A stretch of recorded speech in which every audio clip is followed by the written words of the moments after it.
My name is Edwin Hubble, and I have invented a new classification scheme for galaxies called the Hubble sequence. The year is 1926, and up to this point, most people consider the Milky Way galaxy to be the only galaxy.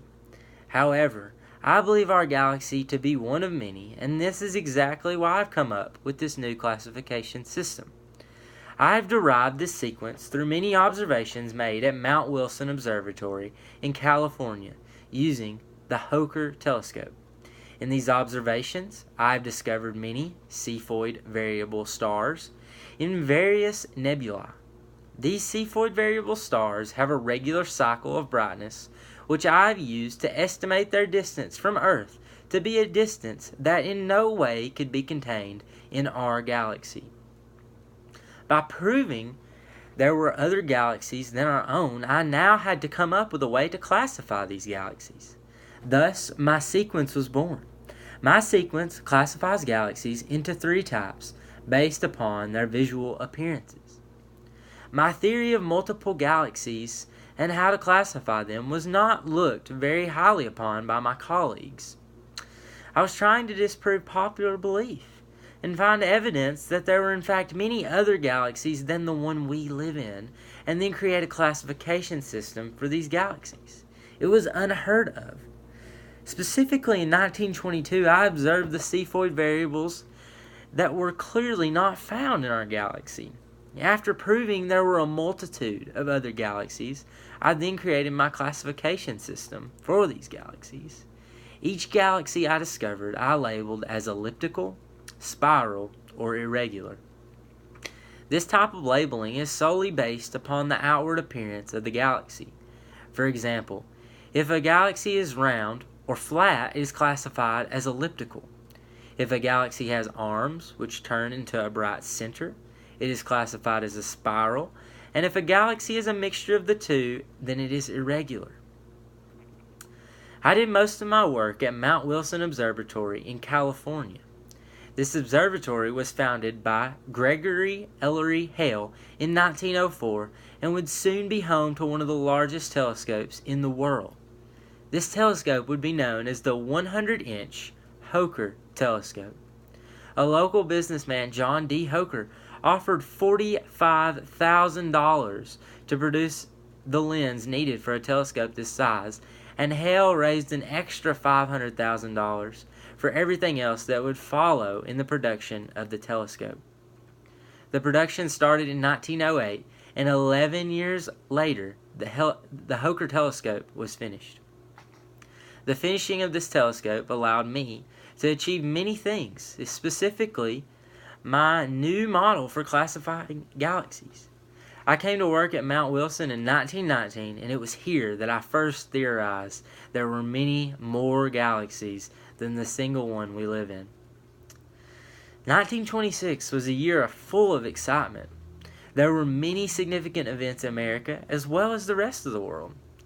In January, John Baird gave his first public demonstration of television in his laboratory in London, and Erwin Schrödinger published his theory of wave mechanics and presents what becomes known as the Schrödinger equation in quantum mechanics.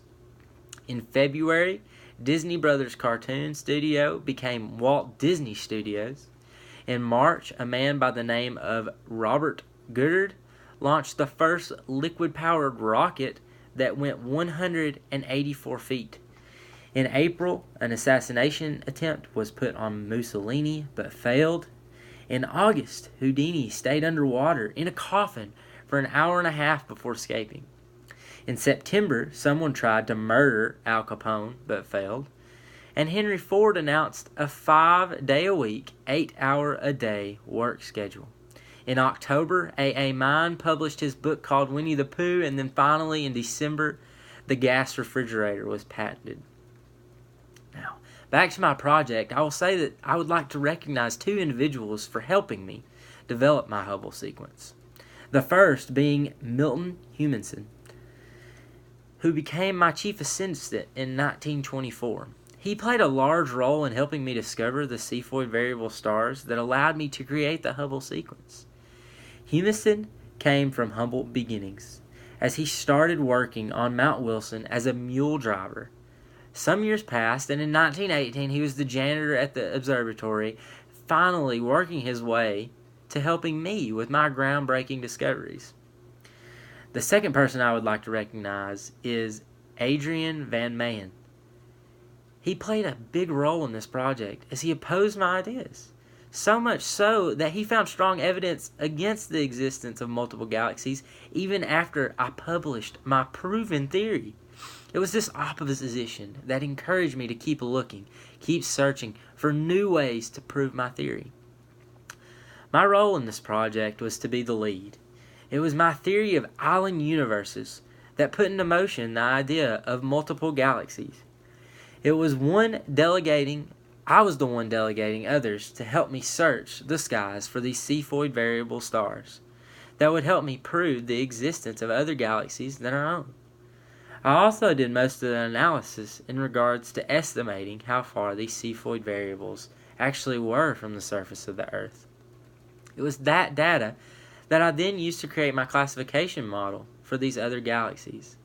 I then produced my Hubble sequence, even though I faced a lot of criticism and ridicule from my colleagues.